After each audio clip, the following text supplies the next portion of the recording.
Welcome dear rockers. कैसे हैं दोस्तों आप सभी। तो आज की मूवी एक ऐसी लड़की के बारे में है जो कि देश में हो रहे चीटिंग को रोकने के लिए पूरे सिस्टम से लड़ पड़ती है। बस इतना इंट्रो बहुत है। अब कहानी की शुरुआत में हमें पास्ट का सीन दिखाया जाता है, डायरेक्ट पास्ट का, जहां हम रात के समय नेहा नाम की एक औरत को देखते हैं जो कि भगवान से अपने बेटे के उज्जवल भविष्य के लिए प्रार्थना कर रही होती है। नेहा दोस्तों बचपन से ही अपने बेटे को एक गवर्नमेंट ऑफिसर बनाना चाह रही है, जिस वजह से अपने बेटे को पढ़ाने लिखाने के लिए बहुत ही मेहनत करती है वो। भले ही नेहा बहुत ही गरीब घर की औरत है, लेकिन इसके बावजूद कभी भी अपने बेटे को किसी चीज की कमी महसूस नहीं होने देती। यहाँ तक कि अपने बेटे को गवर्नमेंट ऑफिसर बनाने के लिए वो कुछ भी करने को तैयार है। वहीं दोस्तों हम नेहा के बेटे कुमार सेन को भी देखते हैं जो कि अपनी माँ के सपने को पूरा करने के लिए दिन रात लगा होता है। अब अगली सुबह नेहा एक बहुत ही बड़े से तालाब के पास मछली पकड़ रही होती है। इतने में कुमार सेन भी आ जाता है माँ का हाथ बटाने के लिए, पर तभी उसकी माँ उसे अपने पास आने से रोक देती है, क्योंकि वो नहीं चाहती कि कुमार सेन ऐसे छोटे छोटे काम में अपना टाइम बर्बाद करे। वो कहती तुम घर जाओ और पढ़ाई पे ध्यान दो। कुछ टाइम के बाद दोस्तों नेहा मछली पकड़ रही होती है और उसी समय अचानक से एक मछली उसके गले में फंस जाती है, जिस वजह से नेहा को सांस लेने में बड़ी तकलीफ होती है और इस तरह उसका दम घुटने से मौत हो जाती नेहा की। अब उसकी मौत की खबर जैसे ही बच्चों को पता चलती है तो वो लोग जल्दी से भागते भागते अपनी मॉम के पास आ जाते हैं। कुमार सेन अपनी मॉम को मरा हुआ देखकर अंदर से बहुत ही ज्यादा रोता है। और अब दोस्तों कुमार सेन और उसकी बहन अब अकेले पड़ जाते हैं। अब यहाँ से मूवी आ जाती है प्रेजेंट में, जहाँ प्रेजेंट में मारा मल्ली नाम की एक डीएसपी ऑफिसर को देखते हैं जो कि अपने केबिन में बैठकर कुछ काम कर रही होती है अपना। उसी समय अचानक से एक सीनियर ऑफिसर आकर मारा मल्ली को उसका ट्रांसफर लेटर देता है और यहाँ पर पता चलता है कि ये ट्रांसफर कोई मामूली सा ट्रांसफर नहीं है, बल्कि मारा मल्ली को किसी जरूरी केस को हैंडल करने के लिए दूसरे शहर भेजा जा रहा है। तो वो भी तैयारी करती है वहां जाने के लिए दोस्तों, लेकिन वहां जाने से पहले वो अपनी मॉम से मिलने के लिए उनके घर पर जाती है। उसकी मॉम उससे कहती है कि बेटा तुम्हें एक बार दोबारा अच्छे से सोचना होगा अपने पति को डिवोर्स देने के बारे में। क्या सोचा है तुमने? अब लगता है दोस्तों मारा मल्ली और उसके पति के बीच में कुछ गड़बड़ चल रही है। हालांकि उसकी माँ तो मना करती कि बेटा डिवोर्स वगैरह मत लो, लेकिन काफी समझाने के बाद भी उसे समझ नहीं आता और वो डिवोर्स का इरादा नहीं बदलती, क्योंकि बहुत ही तंग आ चुके दोस्तों मारा मल्ली अपने पति से। फिर यहाँ से वो निकल जाती शहर के लिए, जहाँ रास्ते में जाते समय मारा मल्ली को उसके फ्रेंड गौतम का आता है कॉल पर उनकी थोड़ी बहुत बातें होती है। और गौतम भी दोस्तों एक पुलिस ऑफिसर है। यहाँ तक कि गौतम भी उसी शहर में है जहाँ पे मारा मल्ली अपने ट्रांसफर के लिए जा रही है। गौतम भी खुश हो जाता है कि चलो साथ में टाइम बिताएंगे। कुछ देर बात करने के बाद फोन काट देती है वो। अब दोस्तों वो बैठकर मतलब कार में जा ही रही होती है और तभी अचानक उसको अपनी कार के अंदर झांसी नाम की एक लड़की बैठी हुई दिखाई देती है। और झांसी को देखकर तो मारा मल्ली अंदर से हैरान। जब तक मारा मल्ली कुछ समझ पाती उससे पहले ही झांसी अचानक से उस पे हमला कर देती है। दोनों के बीच में खतरनाक लड़ाई होती है और यहाँ लड़ाई में झांसी मारा मल्ली को मार मार कर उसकी हालत खराब कर देती है। आखिर में उसको बंदी बनाकर झांसी अपने साथ घर लेकर जाने लग जाती है, मतलब जहाँ पे उसका अड्डा होगा। और मारा मल्ली चाहकर भी कुछ बिगाड़ नहीं पाती। अब कौन है दोस्तों ये झांसी, इसका पता तो आगे ही चलेगा। दूसरी तरफ हम यश और सागर नाम के दो ट्रक ड्राइवर को देखते हैं जो कि जरूरी काम के लिए पुलिस में आए होते हैं। असल में वो दोनों पुलिस स्टेशन में डीएसपी कॉटेज की चाबी मांगने के लिए आए होते हैं, क्योंकि उन्हें डीएसपी के घर में कुछ जरूरी सामान रखना है। और वो दोनों कहते हैं कि हमें तो मारा मल्ली मैम ने भेजा हुआ है यहाँ पे चाबी के लिए। तो वो ऑफिसर्स भी यश और सागर की बात मानकर उन्हें चाबी दे देते हैं। वो भी निकल जाते हैं दोस्तों कॉटेज के पास। फिर इसी बीच हम जयचंद्रन नाम के आदमी को देखते हैं जो कि अपने ऑफिस में बैठकर किसी से बात कर रहा है। और यहाँ पे पता चलता है कि झांसी किसी और के लिए नहीं बल्कि जयचंद्रन के लिए काम करती है और झांसी ने जयचंद्रन के कहने पे ही मारा मल्ली को किडनैप किया है। इसका दोस्तों मतलब ये जयचंद्रन का बहुत ही बड़ा मकसद है कुछ, जिसे पूरा करने के लिए वो कुछ भी कर सकता है। अब रात के समय यश और सागर को देखते हैं। कुछ देर सफर करने के बाद आखिरकार वो दोनों मारा मल्ली के कॉटेज पे पहुंच जाते हैं, जहां वो दोनों जल्दी से मारा मल्ली के घर में चारों तरफ साउंड प्रूफ बॉक्स लगा लेते हैं। साथ ही वो दोनों मारा मल्ली के सिस्टम से कुछ छेड़खानी भी कर रहे होते हैं। असल में यश और सागर भी झांसी से मिले हुए हैं दोस्तों, और वो दोनों जानबूझ के उस कॉटेज में साउंड प्रूफ बॉक्स लगा रहे हैं। रास्ते में जाते समय हम झांसी को भी देखते हैं जो कि मारा मल्ली के साथ बोट में बैठकर पानी के रास्ते से डीएसपी कॉटेज की तरफ जा रही है, क्योंकि रोड के जरिए जाना तो इनके लिए खतरों से खाली नहीं था। कुछ देर में आखिरकार ये मारा मल्ली के साथ डीएसपी कॉटेज पहुंच जाते हैं और फिर मारा मल्ली को जल्दी से उस साउंड प्रूफ वाले कमरे में बंद कर दिया जाता है ताकि उसकी आवाज वहां से बाहर ही ना पाए। इस काम में यश और सागर भी मदद कर रहे होते हैं झांसी की। दोस्तों मारा मल्ली जब उस साउंड प्रूफ वाले बॉक्स में बैठी होती है ना, तभी वहां पे झांसी उससे मिलने के लिए आती कमरे में। झांसी को देखते ही मारा मल्ली का तो पारा चढ़ जाता है। वो गुस्से में झांसी से कहती है कि तुम ये सही नहीं कर रही हो और मैं तुम्हें कभी माफ नहीं करूंगी। लेकिन ये सुनने के बाद तो झांसी भी उस पर गुस्सा हो जाती है और फिर उसको एक ऐसा वीडियो दिखाती जिसको देखकर मारा मल्ली की आंखें खुली की खुली रह जाती हैं। दोस्तों असल में पता है क्या है, वीडियो के अंदर झांसी के आदमी मारा मल्ली की बेटी को चारों तरफ से घेरे हुए हैं और अब ये देखकर मारा मल्ली के पांव थर थर कांपने लग जाते हैं कि क्या कर रही हो। वहीं झांसी भी उसको धमकी देते हुए कहती है कि अगर तुमने इस कमरे से बाहर निकलने की कोशिश करी तो मैं तुम्हारी बेटी को जान से मार दूंगी, सिंपल। अब मारा मल्ली को ना चाहते हुए भी उसकी बात माननी पड़ती है, क्योंकि इसके अलावा उसके पास कोई दूसरा ऑप्शन है नहीं। अगली सुबह हम डीएसपी कॉटेज में झांसी को देखते हैं, जो कि मारा मल्ली का ड्रेस पहनकर पुलिस स्टेशन जाने के लिए पूरी तरह तैयार होती है। और यहाँ तक कि झांसी दिखने में काफी हद तक मारा मल्ली जैसी होती है, जिससे झांसी का काम और भी ज्यादा आसान हो जाता है। दोस्तों, यहाँ पर एक चीज पता चलती है कि जया चंद्रन ने पहले ही झांसी को पुलिस ऑफिसर्स की सारी ट्रेनिंग देके रखी हुई थी, ताकि झांसी को आगे चलकर किसी भी मुसीबत का सामना क्यों ना करना पड़े तो दिक्कत ना आए। लेकिन अभी भी जया चंद्रन को गौतम की चिंता हो रही होती है, क्योंकि गौतम तो मारा मल्ली को अच्छे से जानता है और गौतम उसी शहर में जहाँ पे मारा मल्ली का ट्रांसफर होने वाला है। इसीलिए जयचंद्रन गौतम को अपने रास्ते से हटाने के लिए उसका छोटा सा एक्सीडेंट करवा देता है, जिससे गौतम कुछ दिन के लिए हॉस्पिटल में भर्ती हो जाता है। तो झांसी अब जल्दी से अपनी कार में बैठकर पुलिस स्टेशन पहुंच जाती है। सभी के सामने बिल्कुल मारा मल्ली की जैसी एक्टिंग करती है, जिससे किसी को भी उस पर शक नहीं होता। इसी बीच हम उस पुलिस स्टेशन में रघु नाम के आदमी को देखते हैं। वो पुलिस स्टेशन के अंदर झांसी को देखता है तो अंदर से बहुत ही ज्यादा खुश होता है। असल में रघु ने मारा मल्ली के बारे में काफी बातें सुनी हुई हैं दोस्तों, लेकिन आज से पहले रघु ने कभी भी मारा मल्ली का असली चेहरा नहीं देखा था। इस वजह से रघु झांसी को ही मारा मल्ली समझकर उसके पास बात करने के लिए जाने लग जाता है। मगर जब उधर झांसी रघु की बातों का कोई जवाब नहीं देती तो रघु बड़ा हैरान होता है, क्योंकि आज तक रघु ने किसी भी ऑफिसर को ऐसे बर्ताव करते हुए नहीं देखा। अब भले ही झांसी पुलिस वाली बन गई है, लेकिन पुलिस वालों का स्टाइल अडेप्ट करने में टाइम तो लगेगा उसको। इसी वजह से रघु को झांसी पे थोड़ा सा शक तो होता है कि ये तो कुछ अलग है। दूसरी तरफ हम झांसी को भी देखते हैं, जो कि अंदर से थोड़ा नर्वस है। उसे इस बात का डर है कि कहीं मेरी असलियत बाहर ना आ जाए। इसी वजह से वो अपनी ड्यूटी ज्वाइन करके पुलिस स्टेशन से बाहर आ जाती है। अब बाहर वो जया चंद्रन को कॉल करके बताने लग जाती है कि मैंने अपनी ड्यूटी ज्वाइन कर ली है। वो भी खुश होता है कि चलो पहला स्टेप तो सही रहा। वो झांसी को कहता है कि संभल के रहना, बाकी टाइम टू टाइम हो जाएगा। असल में दोस्तों एक बात बताऊं आपको, झांसी यहाँ पर एक बहुत ही बड़े एग्जाम स्कैम का पर्दाफाश करने के लिए आई हुई है, जो कि 3 साल पहले हुआ था। और यहाँ तक कि उस स्कैम के कारण काफी बच्चों का करियर भी खराब हो गया था, जिस वजह से झांसी ठान लेती है कि वो उस स्कैम के पीछे की असली सच्चाई दुनिया के सामने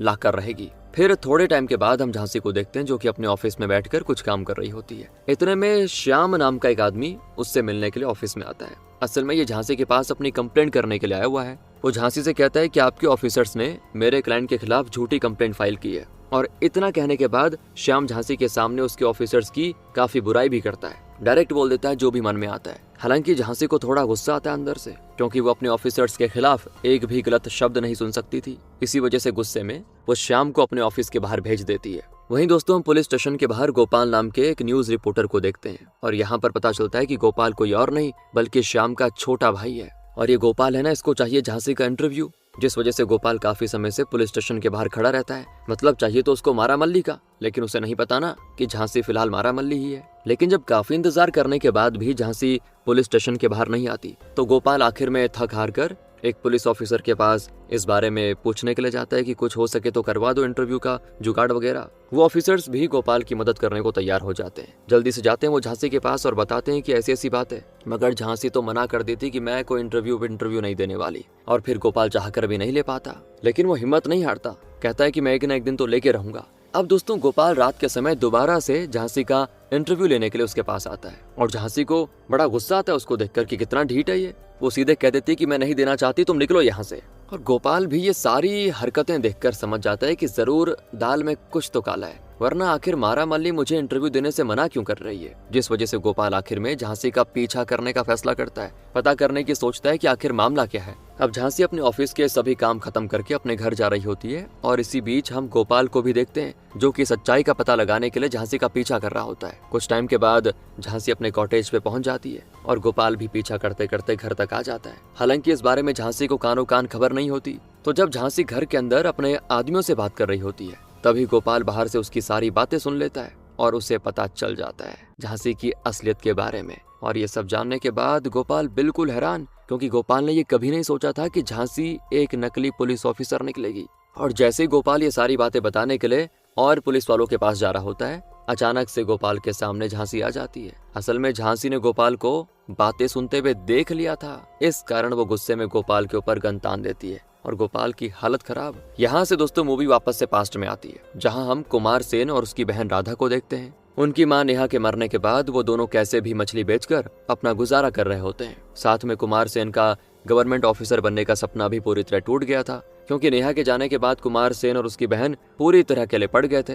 अब खाना पीना तो था ही, उसके लिए कुछ काम भी करना पड़ेगा, और काम करना था तो फिर पढ़ाई कब होगी। इसी वजह से एग्जाम का सपना तो गया। गुजार रहे होते अपनी जिंदगी कैसे भी करके। ऐसे ही दोस्तों एक दिन वो दोनों भाई बहन मार्केट में मछली बेच रहे होते हैं। उसी समय एक शांति नाम की महिला मछली खरीदने के लिए कुमार सेन की दुकान पर आती है। और ये जो शांति है ना दोस्तों, ये कुमार सेन की मॉम यानी कि नेहा को बहुत ही अच्छे से जानती थी, जिस वजह से शांति को भी बड़ा दुख होता है नेहा के मरने का। और बातों ही बातों में शांति कुमार सेन को कुछ ऐसा बताती है जिससे कुमार सेन के होश उड़ जाते हैं। उसे ये पता चलता है कि आजकल पढ़ाई की कोई कीमत ही नहीं होती, यहाँ तक कि अनपढ़ लोगों को भी फ्री में डिग्री मिल जाती है। ये जानकर वो बड़ा हैरान होता है। इसके बाद शांति भी कुछ टाइम के बाद चली जाती है। अब यहाँ से मूवी दोबारा से आती प्रेजेंट में, जहाँ दोस्तों हम यश को देखते हैं जो कि कुछ काम से डीएसपी कॉटेज के बाहर जा रहा होता है। और तभी वहाँ का वॉचमैन यश से आकर गोपाल के बारे में पूछने लगता है, क्योंकि उस वॉचमैन ने पिछली रात गोपाल को डीएसपी कॉटेज के पास जाते हुए देखा था। और यहाँ पर पता चलता है कि पिछली रात झांसी ने मारा मल्ली की तरह गोपाल को भी अपना बंदी बना लिया था। लेकिन दोस्तों इस बारे में उस वॉचमैन को कुछ नहीं पता, इसीलिए यश उस वॉचमैन से झूठ बोल देता है कि मुझे किसी गोपाल के बारे में नहीं पता, आपको जरूर गलतफहमी हुई होगी। जिस पर वॉचमैन को भी यश की बातों पर यकीन हो जाता है और वो चला जाता है। अब आ जाइए दोस्तों टीवी न्यूज पर, जहां हम टीवी न्यूज में दो अधिकारियों को देखते हैं जो कि सभी लोगों को इस बार होने वाले गवर्नमेंट ऑफिसर के एग्जाम के बारे में बता रहे होते हैं। साथ ही वो सभी से कहते हैं कि इस बार का एग्जाम का जो पैटर्न है बहुत ही स्ट्रिक्ट होने वाला है, ताकि कोई भी चीटिंग ना कर पाए। और तभी कुछ रिपोर्टर्स प्रेस मीटिंग में उनके खिलाफ आवाज उठाते हुए कहते हैं कि आप लोग हर बार ऐसा ही कहते हो कि पेपर टफ होगा, चीटिंग नहीं होगी बच्चों की, लेकिन चीटिंग तो आप लोग पहले करवा देते हैं लीक करवा के। एग्जाम पेपर लीक हो जाता है। 3 साल पहले भी ऐसे ही एक बहुत बड़े एग्जाम का स्कैम हुआ था, जिससे काफी सारे बच्चों की जिंदगी तबाह हो गई थी। और इसीलिए वहां दोस्तों उन रिपोर्टर्स के सवाल को सुनकर वो दोनों अधिकारियों के मुंह पे पूरी तरह से ताले पड़ जाते हैं। उनके पास जवाब ही नहीं होता इन सवालों का। इसी बीच हम झांसी को भी देखते हैं जो कि अपने टीवी पर ये सब देख रही है। ये देखने के बाद झांसी जल्दी से मारा मल्ली के पास जाती है। झांसी को इस बात का भरोसा है कि जरूर मारा मल्ली को इस स्कैम के बारे में सब कुछ पता होगा, क्योंकि 3 साल पहले हुए स्कैम में मारा मल्ली का नाम भी शामिल था। तो झांसी उससे कहती है कि क्या 3 साल पहले हुए स्कैम में तुम्हारा नाम था ना? लेकिन मारा मल्ली तो कुछ भी बताने से मना कर देती है। झांसी के काफी फोर्स करने के बाद आखिरकार तब वो कुछ कहने को तैयार हो जाती है। और यहाँ पर पता चलता है कि ये सब स्कैम के पीछे बहुत बड़े बड़े लोग शामिल होते हैं। और दोस्तों मारा मल्ली को भी जबरदस्ती डरा धमकाकर ये स्कैम का हिस्सा बनाया गया था, वरना मारा मल्ली की बेटी को जान से मार देते वो लोग, जिस वजह से मारा मल्ली के पास उनकी बात मानने के अलावा कोई दूसरा ऑप्शन नहीं था। अब मारा मल्ली की बातें सुनकर झांसी बड़ी हैरान हो जाती है। उसने नहीं सोचा था कि इस स्कैम के पीछे इतने बड़े बड़े लोग छुपे होंगे। और जब ये दोनों आपस में ये बातें कर ही रहे होते हैं, तभी मारा मल्ली के फोन पर एक अननोन नंबर से मैसेज आता है। और उस मैसेज में लिखा होता है कि मैंने आपकी कार में 10 लाख रुपए रख दिए हैं। मैसेज को देखने के बाद झांसी जल्दी से भागते भागते मारा मल्ली की कार के पास जाती है। वो डिक्की खोलती है तो अंदर उसमें 10 लाख रुपए रखे होते हैं। अब झांसी सोच में पड़ जाती कि ये 10 लाख किस चीज के लिए है। थोड़े टाइम के बाद दोस्तों झांसी जया चंद्रन को कॉल करके ये सारी बातें बता देती है। वो भी बड़ा हैरान होता है कि 10 लाख का मामला क्या है ये। वो बस झांसी से कहता है कि तुम उस अननोन नंबर को ट्रैक करने की कोशिश करो, बाकी देखते हैं। उसे उम्मीद होती है कि शायद इस नंबर से कुछ मिल जाए उनको, तो झांसी भी उसको ट्रैक करने में लग जाती है। दूसरी तरफ हम स्वामी नाम के कांस्टेबल को देखते हैं। और स्वामी की बेटी निशा भी दोस्तों एक बहुत बड़ी पुलिस ऑफिसर बनना चाहती है, जिस वजह से स्वामी अपनी बेटी को झांसी से मिलाने के लिए उसके पास लेकर आने लग जाता है, ताकि झांसी निशा को उसके एग्जाम के बारे में थोड़ा मोटिवेशन दे सके। अभी स्वामी की नजरों में झांसी ही मारा मल्ली है ना, इसीलिए फिर वहाँ झांसी भी निशा के साथ बैठकर बहुत बातें करती है। बातों ही बातों में वो निशा को दुनिया की असलियत बताते हुए कहती है कि आजकल एग्जाम लोगों के लिए पैसा जुटाने का बहुत ही बढ़िया जरिया बन चुका है। एक तरह से तो झांसी बढ़िया कह रही है, सही बोल रही है, क्योंकि दोस्तों एग्जाम की आड़ में बड़े बड़े ऑफिसर्स बच्चों की जिंदगी के साथ खिलवाड़ कर रहे हैं, लेकिन कहाँ यार उनके खिलाफ तो कोई आवाज ही नहीं हो रही। ये तो असलियत है ना, आप भी देख रहे हैं आजकल।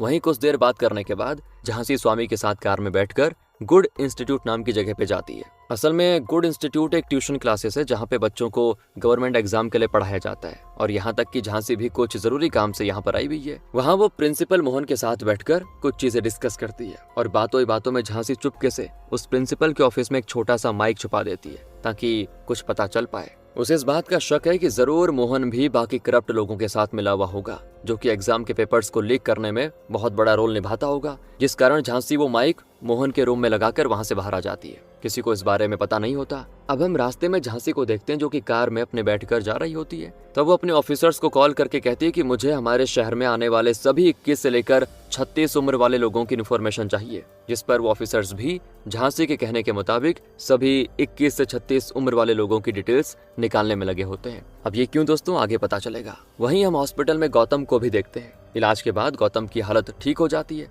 लेकिन अभी भी पूरी तरह से वो ठीक नहीं हुआ है, जिस वजह से गौतम अपनी ऐसी हालत के बारे में मारा मल्ली को बताने के लिए कॉल करता है। पर जब गौतम के काफी कॉल करने के बाद भी मारा मल्ली कॉल नहीं उठाती, तो ये देखकर वो हैरान होता है कि कॉल क्यों नहीं उठा रही है, क्योंकि आने से पहले तो मारा मल्ली ने कॉल किया था ना कि मैं आऊंगी तो फिर साथ में मिलेंगे, लेकिन अब कॉल ही नहीं उठा रही है। तो इसी बीच हम श्याम को देखते हैं, और जैसे ही श्याम अपना काम खत्म करके घर आता है ना, वहाँ वो अपनी बीवी के जरिए ये सुनता है कि उसका छोटा भाई पिछली रात से कहीं गायब है। उसके होश उड़ जाते हैं श्याम के पूरी तरह। उसे समझ नहीं आता कि भाई गया तो गया कहाँ। अब आपको पता है ना दोस्तों, श्याम का छोटा भाई गोपाल ही है, तो गोपाल की टेंशन है उसको। तो इस बारे में पूछताछ करने के लिए वो गोपाल के दोस्त अनिल के पास जाता है। तो अनिल कहता है कि मैंने तो पिछली रात उसको मारा मल्ली की कॉटेज के पास जाते हुए देखा था। अब ये सुनते श्याम बड़ा शॉक कि वो वहाँ पे क्यों गया होगा। उसे मारा मल्ली के ऊपर ही शक हो जाता है, यानी झांसी के ऊपर, क्योंकि उसके लिए तो झांसी मारा मल्ली है, लेकिन हमारे लिए तो झांसी है। ओके, कंफ्यूज मत होना। दूसरी तरफ हम झांसी को देखते हैं जो कि जरूरी काम से टी स्टेट नाम के कोचिंग सेंटर पे जाती है। उसकी मुलाकात कोचिंग सेंटर के मालिक हर्ष से होती है, जो कि स्वभाव से बड़ा खड़ूस और स्ट्रिक्ट किस्म का इंसान है। वहाँ भी थोड़ा बहुत वो इंक्वायरी करती है और चली जाती है। तब उसको ये बात क्लियर होती है कि उस कोचिंग सेंटर में गरीब के बच्चे पढ़ने आया करते हैं, क्योंकि वो कोचिंग वाले गरीब बच्चों से पैसों के बदले अपने टी फार्म में काम कराया करते हैं, जिससे बच्चों के साथ उनका भी फायदा हो जाता है। ये सब जानने के बाद झांसी भी उस क्लासेस से बाहर आ जाती है। अब आपके मन में ये जरूर आया होगा कि आखिर झांसी ऐसे हर कोचिंग में जाकर इंक्वायरी क्यों कर रही है, तो जवाब आगे है दोस्तों। फिर थोड़े टाइम के बाद ही झांसी रेलवे स्टेशन में कुछ काम से जाती है दोस्तों।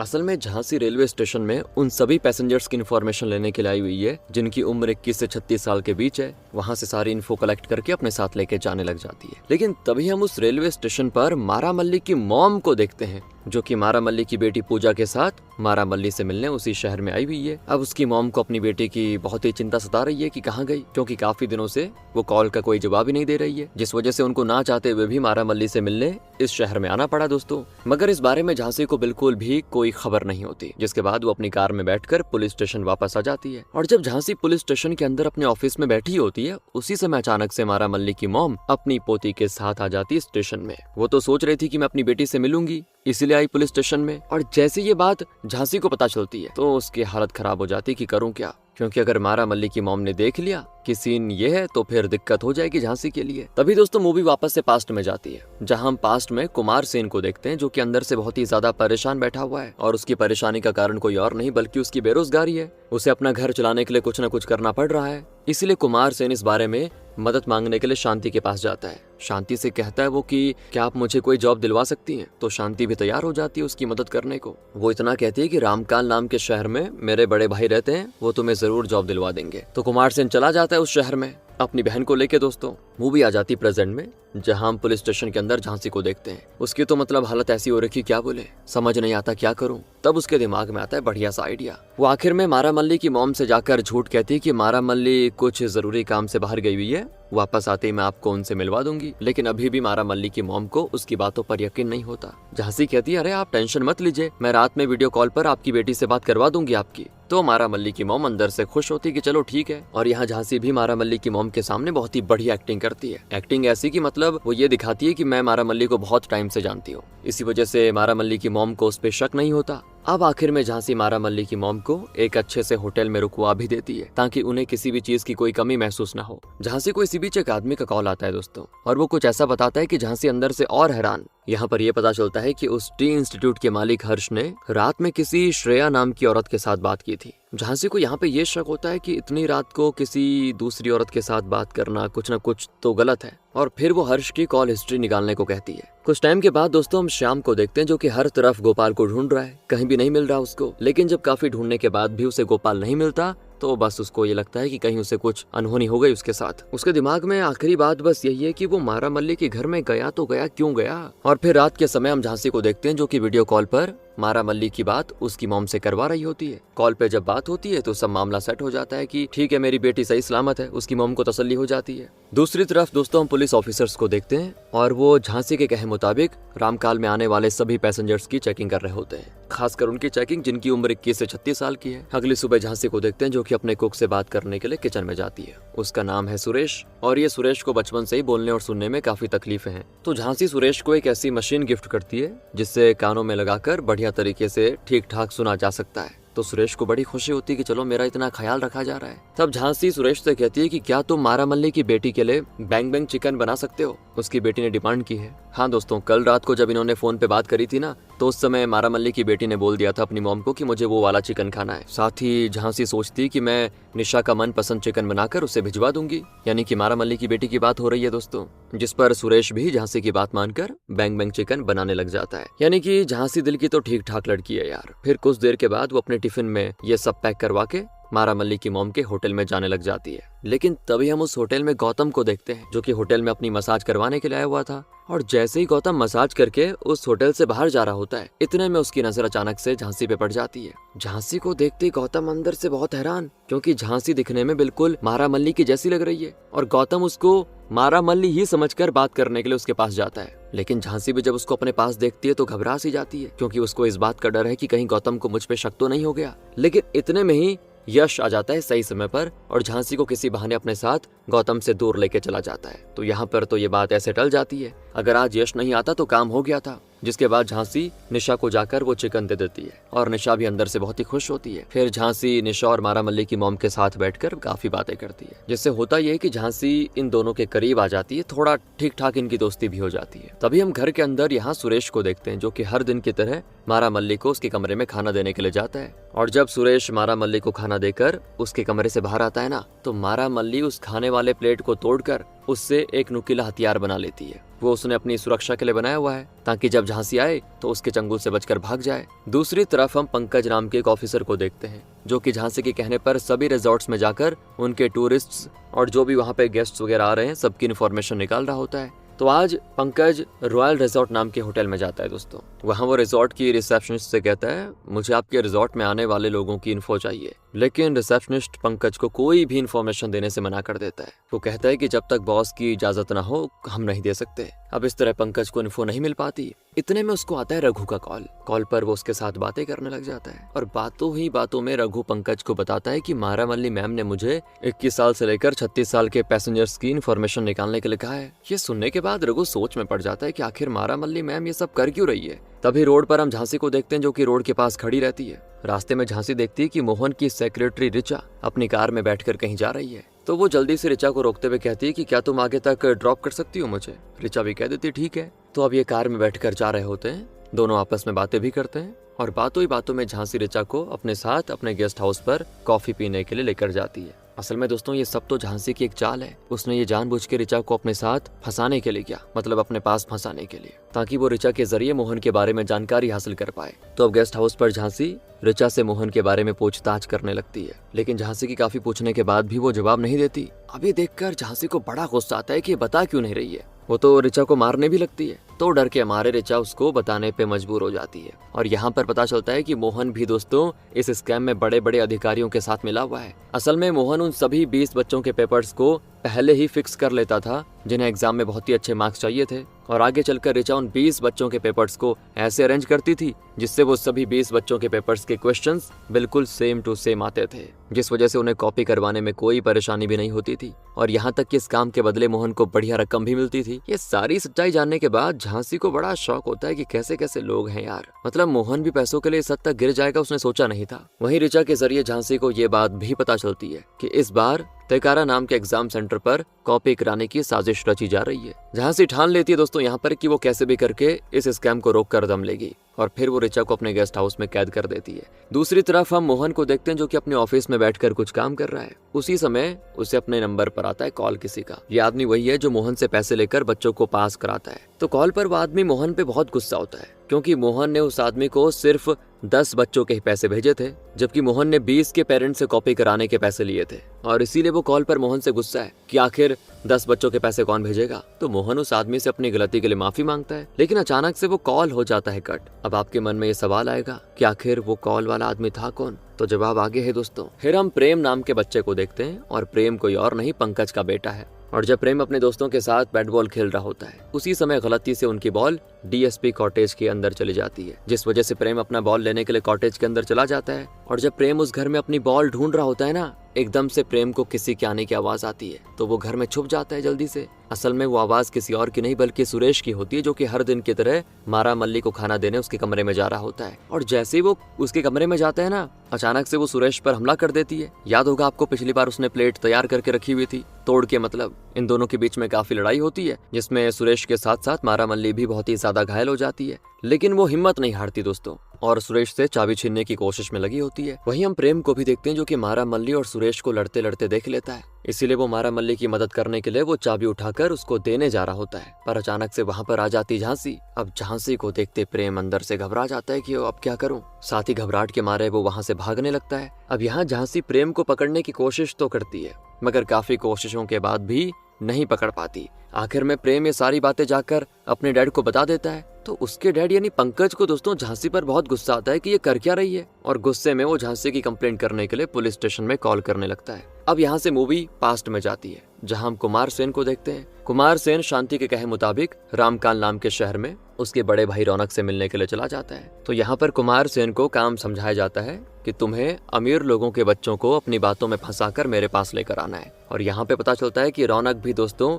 एग्जाम में बच्चों को कॉपी कराने का काम क्या करता है। यहाँ तक कि रौनक खासकर अमीर बच्चों को अपना शिकार बनाता है, क्योंकि इस काम के बदले अमीर बच्चों के पेरेंट्स उन्हें काफी अच्छे पैसे दे देते हैं। इसलिए कुमार सेन भी रौनक के कहने पर अमीर बच्चों को अपने जाल में फंसाने के काम पे लग जाता। और ऐसे ही धीरे धीरे करके कुमार सेन इस काम में बहुत ही माहिर बन जाता है। वो अमीर बच्चों को एग्जाम में पास कराने के लिए उनसे बहुत सारे पैसे लेता, जिससे कुमार सेन को भी अच्छा प्रॉफिट मिलने लग जाता। इस तरह उसका धंधा चल पड़ा। मूवी आ जाती प्रेजेंट में, जहाँ प्रेजेंट में दोस्तों झांसी को देखते हैं, जो कि पंकज को रोकने के लिए उस पे गन तान देती है। पंकज भी घबरा जाता है कि ओ माय गॉड, ये तो अब लिमिट पार हो गई। तभी हमें पास्ट में झांसी के बारे में दिखाया जाता है। झांसी बेचारी एक बहुत ही गरीब घर की बेटी होती है, बचपन से गवर्नमेंट ऑफिसर बनना चाह रही है, दिन रात एग्जाम के लिए तैयारी करने लगती है। यहाँ तक कि झांसी की मॉम भी झांसी का सपना पूरा करने में पूरी मदद करती है बेचारी। आखिरकार वो दिन आ जाता है जिस दिन उसका एग्जाम होने वाला होता है। उस दिन झांसी के साथ कई सारे बच्चे आते हैं एग्जाम देने के लिए। सभी अपनी अपनी पूरी मेहनत से एग्जाम लिखती हैं। इसके बावजूद वो अंदर से खुश नहीं लगती दोस्तों झांसी,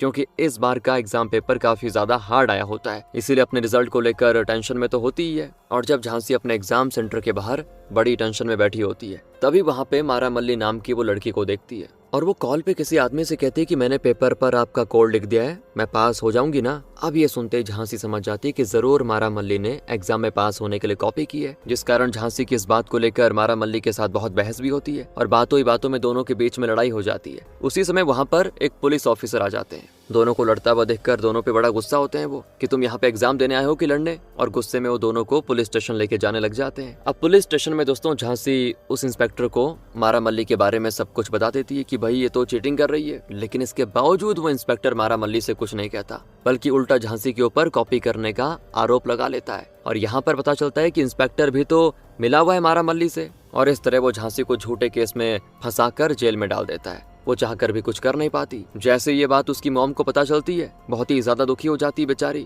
झांसी की मॉम झांसी से मिलने की बहुत ही कोशिश करती है, पर काफी कोशिश करने के बाद भी ऑफिसर नहीं मिलने देता उनको। आखिर में झांसी की मॉम थक हार कर अपनी जान दे देती है दोस्तों। हाँ, और अपनी मॉम की मौत की खबर सुनकर झांसी बेचारी सुन्न हो जाती बिल्कुल, क्योंकि उसके अलावा उसकी दुनिया में कोई था नहीं, पूरी तरह से अकेली पड़ गई। तभी हम पुलिस स्टेशन में झांसी को देखते हैं, जो कि अपनी मॉम की याद में बस रोती रहती है। उसे यहाँ से निकलने का कोई रास्ता भी नहीं दिखता, कौन बचाएगा उसको अब। पर तभी जया चंद्रन नाम का एक ऑफिसर सही टाइम पर आकर झांसी को हॉस्पिटल लेकर जाने लग जाता है। हॉस्पिटल में उसका इलाज होता है, क्योंकि जेल में उसने खुदकुशी करने की कोशिश की थी। हालांकि यहाँ पर वो ठीक हो जाती है हॉस्पिटल में। तो जया चंद्रन उससे कहता है कि तुम अपनी जान क्यों दे रही थी, क्या हो गया था। फिर वो बताती कि मेरे साथ ऐसा ऐसा धोखा हुआ है। इस तरह जया चंद्रन को उसकी बातें सुनकर उससे हमदर्दी होती है, और वो इस स्कैम को मिलकर रोकने का फैसला करता है। यहाँ से मूवी आ जाती वापस प्रेजेंट में, जहाँ प्रेजेंट में झांसी पंकज को मारा मल्ली की असलियत के बारे में सारी सच्चाई बता देती है। और ये सुनने के बाद तो दोस्तों पंकज भी तैयार हो जाता है झांसी की मदद करने को, क्योंकि वो जानता है झांसी की मजबूरी, बहुत ही अच्छे से समझता भी है। और जैसे ही झांसी पंकज के साथ बात कर रही होती है तभी उनको न्यूज चैनल पे मोहन की आत्महत्या करने की खबर आती है।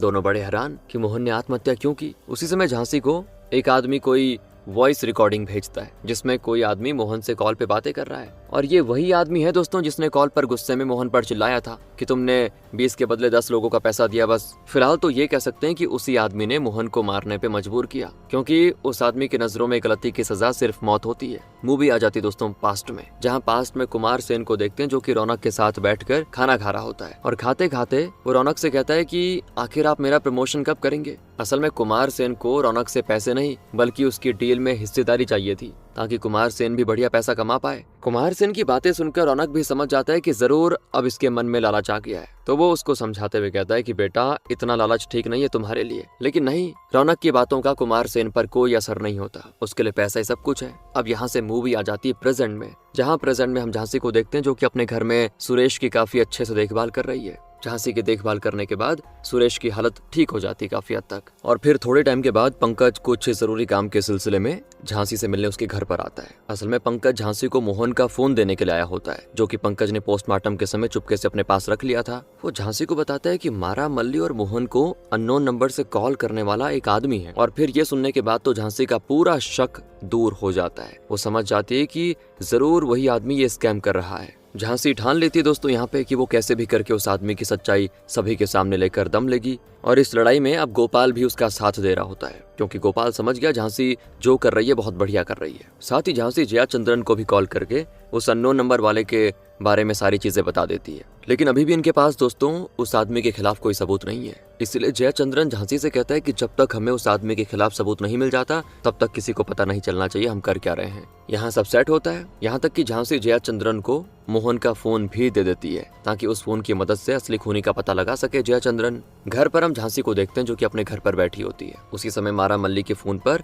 एक मैसेज आता है जिसमें लिखा होता है कि आपकी ड्यूटी तेकारा एग्जाम सेंटर पे लगी है। और झांसी होती है अंदर से बहुत खुश, क्योंकि दोस्तों झांसी अब खुद वहां एग्जाम सेंटर में जाके जांच पड़ताल कर सकती है। फिर वो जल्दी से अपनी कार में वहां के गवर्नमेंट ऑफिस के पास जाने लग जाती है। अब यहाँ पर एक और चीज क्लियर होती है कि झांसी गवर्नमेंट ऑफिस में उस रूम को देखने के लिए आई हुई है जहाँ पे एग्जाम से पहले सभी क्वेश्चंस पेपर रखे जाते हैं। वो ये सारी चीजें इसीलिए देख रही है ताकि अगर एग्जाम लीक होता है तो होता कैसे है। वहीं जांच पड़ताल करने के बाद झांसी वापस से अपनी कार में बैठकर पुलिस स्टेशन जा रही होती है। तब रास्ते में झांसी को निशा दिखती है जो कि बस स्टैंड पर बस के आने का इंतजार कर रही होती है। तो झांसी उसको अपनी कार में बिठा के घर लेकर जाने लगती है। रास्ते में इन दोनों की काफी बातें होती है, क्योंकि मैंने पहले बताया था ना ये आपस में अच्छी दोस्त बन चुकी हैं। बातों ही बातों में झांसी निशा से कहती है कि मुझे भी तुम्हारे जैसे पढ़ने का बहुत ही शौक था, लेकिन बेटा हालत के चलते मेरा सपना पूरा नहीं हो पाया। लेकिन निशा बेटा तुम एक दिन जरूर गवर्नमेंट ऑफिसर बनोगी। साथ ही यहाँ पे दोस्तों झांसी निशा को उसके आने वाले एग्जाम के लिए काफी टिप्स भी देती है ताकि निशा को दिक्कत न हो एग्जाम में। दूसरी तरफ हम जयाचंद्रन को देखते हैं जो कि होटल में मोहन के बारे में पूछताछ करने आया होता है,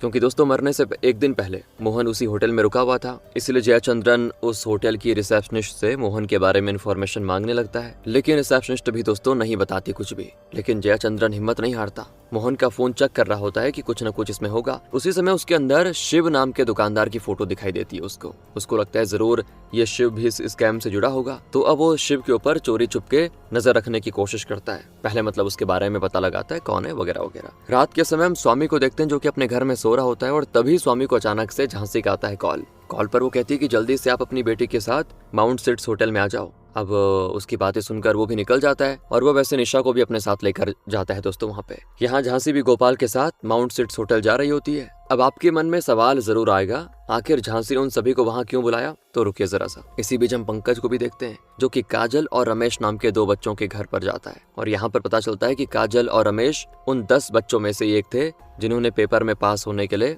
उस स्कैमर को पैसे दिए थे। और यहाँ तक कि आज रात उन सभी 10 बच्चों का उस स्कैमर के साथ मीटिंग भी है। और इसीलिए पंकज गुस्से में काजल और रमेश के फोन अपने पास रख लेता है ताकि अगर स्कैमर के द्वारा कोई भी मैसेज या कॉल वगैरह आए तो पता चल सके। तब हम जयाचंद्रन को देखते हैं जो कि शिव का पीछा करते करते उसके घर तक पहुंच जाता है। वहाँ वो उसको पकड़कर कहता है कि तुम्हारा मोहन के साथ क्या संबंध है, और यहाँ शिव को ना चाहते हुए भी बताना पड़ जाता है। फिर पता चलता है कि शिव भी उस स्कैमर से मिला हुआ है। दोस्तों शिव की दुकान पे हमेशा कुछ लोग आते थे जो कि शिव को एक पर्स देते थे और कहते थे कि तुम्हें ये पर्स अपनी दुकान के सामने लटका के रखना है, और अगले दिन कोई ना कोई आदमी वो पर्स वहां से लेके चला जाता। इस स्कैम के बदले वो लोग शिव को 5,000 रुपए देते थे, लेकिन इसके अलावा वो नहीं जानता अंदर का मामला कैसा है या स्कैमर कौन कौन है। वहीं शिव की बातें सुनकर जया चंद्रन भी सोच में पड़ जाता है कि आखिर उस पर्स में ऐसा रहता क्या था जिसके लिए वो लोग डेली शिव की दुकान पे आते जाते थे। अब कुछ टाइम के बाद दोस्तों पंकज ने जो 2 फोन लिए थे ना, वो निशा और गोपाल को दे देता है ताकि उन फोन की मदद से ये लोग स्कैमर तक पहुंच सके।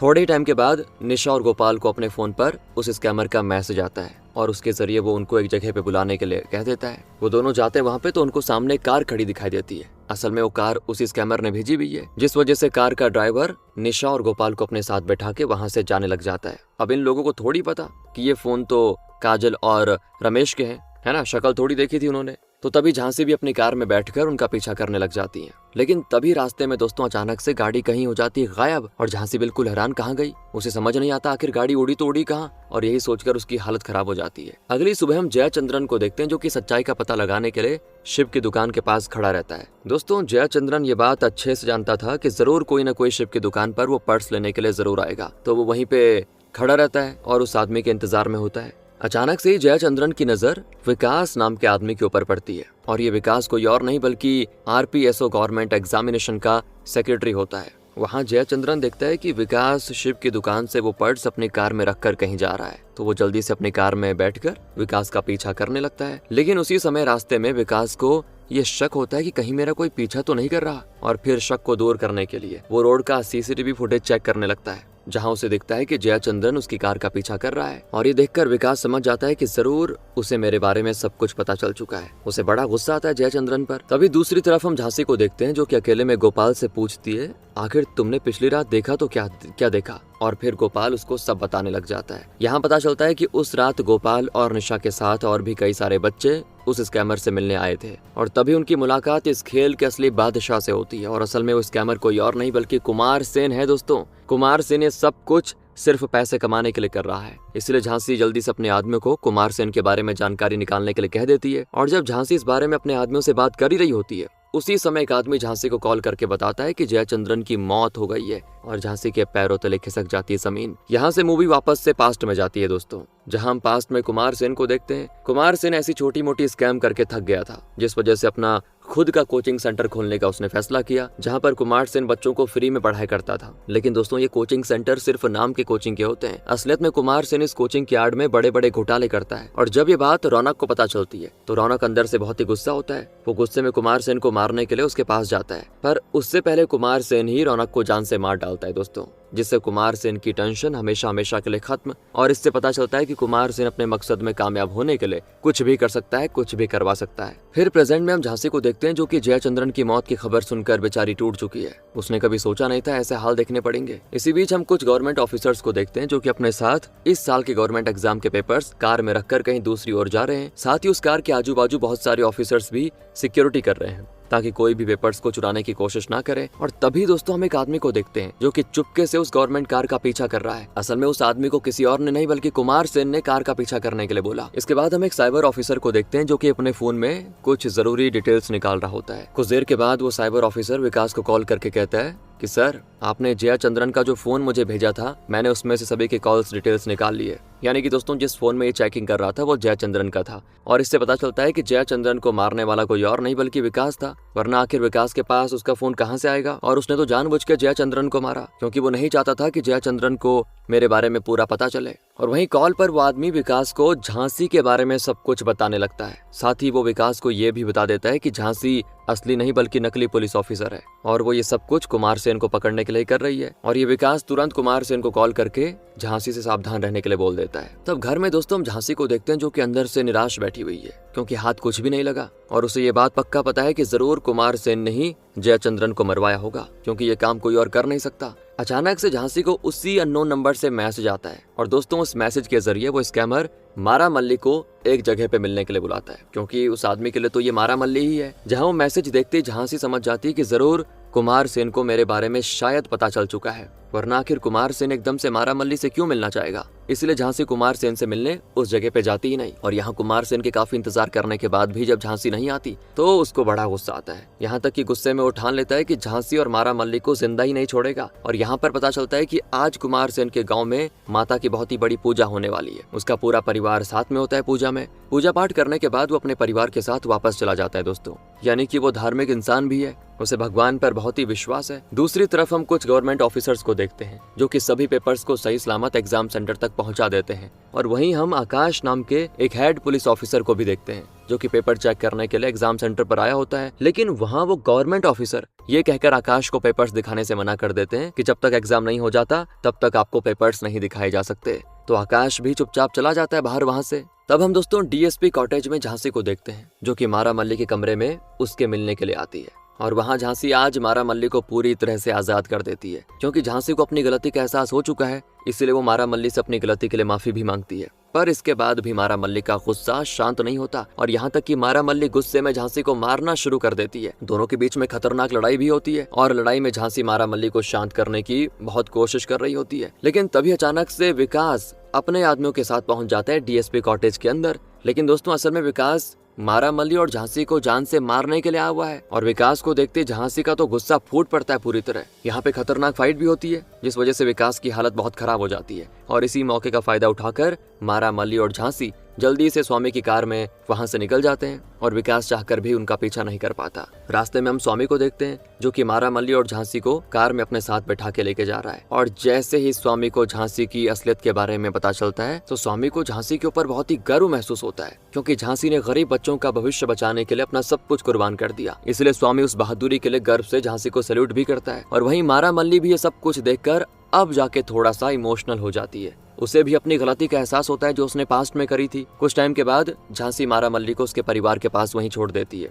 और परिवार से मिलकर मारा मल्ली को भी खुशी होती है, काफी टाइम के बाद मिल रही है। फिर वो अपने परिवार के साथ घर वापस जा रही होती है और रास्ते में मारा मल्ली हेड ऑफिसर आकाश को कॉल करके झांसी की असलियत के बारे में सब कुछ बताने लगती है। और यहाँ पर पता चलता है कि मारा मल्ली सिर्फ झांसी के सामने ही अच्छा बनने की एक्टिंग कर रही थी और यहाँ तक कि मारा मल्ली अभी भी उससे नफरत करती है। दोस्तों बताओ यार, धोखा हो गया ये तो। और कॉल पर मारा मल्ली की बातें सुनकर आकाश भी झांसी के ऊपर बहुत ही गुस्सा हो जाता है। गुस्से में आकाश अपने ऑफिसर्स को जल्दी से झांसी का पता लगाने के लिए कहता है और फिर धीरे धीरे ये खबर शहर में फैल जाती है और सभी जगह झांसी की तलाशी की जाती है, जिस वजह से झांसी पुलिस से बचने के लिए एक सेफ जगह पे छुप जाती है। दोस्तों अब रात के समय हम झांसी को देखते हैं जो कि अपने आदमियों के साथ मिलकर कुमार सेन के कॉल रिकॉर्डिंग सुन रही है। तभी झांसी को कुछ ऐसा सुनाई देता है जिसको सुनने के बाद उसको बिल्कुल हैरानी होती है। असल में उस कॉल रिकॉर्डिंग के अंदर कुमार सेन किसी को कोड लैंग्वेज में बोल रहा है कि मैं कल हाथी के आते ही तुम्हें बता दूंगा। झांसी सोच में पड़ जाती कि आखिर हाथी के जरिए कुमार सेन कहना क्या चाहता है। और अचानक से झांसी के दिमाग में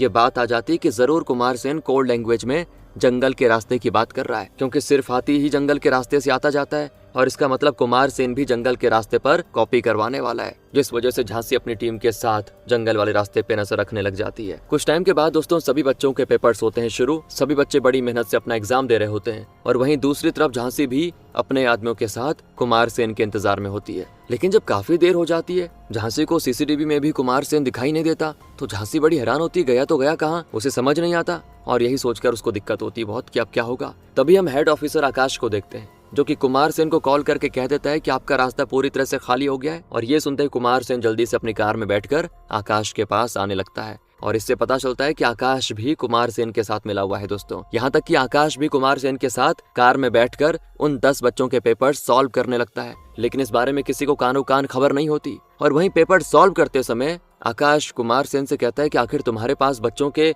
पेपर्स कैसे आए, क्योंकि इतनी हाई सिक्योरिटी के बाद भी पेपर्स चुराना तो नामुमकिन था। तब जाके कुमार सेन आकाश को सब कुछ बताने लगता है और यहाँ पर पता चलता है कि सभी एग्जाम सेंटर्स के टीचर्स कुमार सेन से मिले हुए थे दोस्तों। और इसीलिए एग्जाम शुरू होते ही वो टीचर्स एग्जाम पेपर्स के बार कोड का फोटो खींचकर कुमार सेन को भेज देते हैं, जिसकी मदद से कुमार सेन बिल्कुल वैसा ही एक नकली पेपर तैयार करता है और आखिर में उस पेपर के ऊपर बिल्कुल वैसा ही सेम बार कोड चिपका देता है। सभी पेपर्स बिल्कुल असली पेपर्स की तरह दिखने लगते हैं और किसी को शक भी नहीं होता। दूसरी तरफ हम पुलिस को देखते हैं जो कि आखिर में झांसी की लोकेशन ढूंढ लेती है। इसीलिए सत्यम नाम का इंस्पेक्टर जल्दी से रघु के साथ झांसी के पास जाने लग जाता है। और इसी बीच हम झांसी को भी देखते हैं और सभी को लगता है कि झांसी जंग हार चुकी है। लेकिन तभी झांसी के पास एक वीडियो आता है दोस्तों, जिसमें आकाश और कुमार सेन बच्चों के पेपर्स को कॉपी करते हुए दिख रहे हैं। और यहाँ पर पता चलता है कि मारामल्ली और झांसी को आकाश का ये प्लान पहले से पता चल चुका था और इसीलिए मारामल्ली आकाश के सामने ऐसी एक्टिंग कर रही थी जैसे कि वो अभी भी इस घोटाले में साथ दे रही है, मगर अंदर से वो पूरी तरह झांसी के साथ थी दोस्तों। वहीं सही मौका देखकर झांसी चुपके से आकाश की कार में कैमरा लगा दी थी, पर इस बारे में आकाश को बिल्कुल भी भनक नहीं थी। और जब आकाश और कुमार सेन कार में बैठकर चीटिंग कर रहे थे, उसी समय दोनों की सब कुछ हरकतें रिकॉर्ड हो रही थी। साथ ही झांसी इस काम के लिए मारामल्ली का बहुत ही शुक्र अदा करती है, क्योंकि अगर आज मारामल्ली नहीं होती तो झांसी कभी भी अपने मकसद में कामयाब नहीं हो पाती, जिस वजह से झांसी मारामल्ली का बहुत ही शुक्रगुजार होती है। फिर हम झांसी को देखते हैं जो कि वो सभी रिकॉर्डिंग अपने पेन ड्राइव में सेव करके वहां से जा रही होती है। लेकिन उसी समय अचानक झांसी के सामने सत्यम और रघु आ जाते हैं। दोनों को देखकर झांसी अंदर से घबरा जाती है और जैसे ही सत्यम झांसी को अरेस्ट करने जा रहा होता है, तभी रघु सत्यम को ऐसा करने से रोक देता है, क्योंकि रघु नहीं चाहता था कि सत्यम झांसी को अरेस्ट करे। और यहाँ पर पता चलता है कि रघु को झांसी की असलियत के बारे में सब कुछ पता होता है, इसीलिए वो झांसी की मदद करने के लिए सत्यम के ऊपर ही गन तान देता है कि ठहर जाओ। और फिर सत्यम भी चाहकर झांसी को अरेस्ट नहीं कर पाता, जिसके बाद तो झांसी वो पेन ड्राइव लेकर वहां से भागने लगती है। पर इतने में कुमार सेन झांसी के सामने आ जाता है और फिर कुमार सेन को देखकर वो होती है शॉक। वहां झांसी के आदमी कुमार सेन को रोकने की बहुत कोशिश करते हैं, लेकिन इसके बावजूद कुमार सेन झांसी के सभी आदमियों को जान से मार देता है। वो तो झांसी को भी मारने वाला होता है, पर तभी झांसी अपनी जान बचाने के लिए कुमार सेन के ऊपर नुकीले हथियार से वार कर देती है। उसकी हो जाती है हालत खराब और इस मौके का फायदा उठाकर झांसी वहां से भाग जाती है। आखिर में वो वीडियो सभी जगह न्यूज चैनल्स में दिखाई जाती है, जिस वजह से हर जगह कुमार सेन की होती बहुत ही बेइज्जती और ये स्कैम करके आकाश को भी सस्पेंड कर दिया जाता है, क्योंकि वो भी मिला हुआ था। और वहीं कुमार सेन की बहन भी ये सब खबर सुनकर अंदर से दुखी हो जाती है, इसीलिए वो कुमार सेन को कॉल करके कहते हैं कि चिंता मत करो, सब ठीक हो जाएगा। लेकिन कुमार सेन ये बात अच्छे से जानता था कि वो कभी अपने परिवार से मिल नहीं पाएगा और आखिर में दोस्तों वो दुखी होकर अपनी जान दे देता है, क्योंकि इसके अलावा उसके पास कोई ऑप्शन नहीं है। तब कुछ समय के बाद हम झांसी को देखते हैं और आगे चलकर कोर्ट झांसी की बहादुरी से खुश होकर उसे बना देता है पुलिस ऑफिसर। आखिर में झांसी की मॉम का सपना पूरा हो जाता है और झांसी भी पुलिस ऑफिसर बनकर अंदर से बड़ी गर्व महसूस करती है। फिर एक दिन उसको आता है किसी आदमी का कॉल, जहाँ कॉल पर उसको ये बात पता चलती है कि अभी भी ये स्कैम जो कर रहा था, मतलब असली गुनहगार जो था, वो जिंदा है। और ये सुनते उसके होश उड़ जाते हैं और यहीं पे होती कहानी खत्म। बाकी दोस्तों अगर आपको वीडियो अच्छी लगी हो, स्टोरी अच्छी लगी हो, एक्सप्लेनेशन अच्छा लगा हो तो लाइक करें, शेयर करें। मिलते हैं आपसे अगली वीडियो में। ध्यान रखेगा अपना and finally thanks for watching.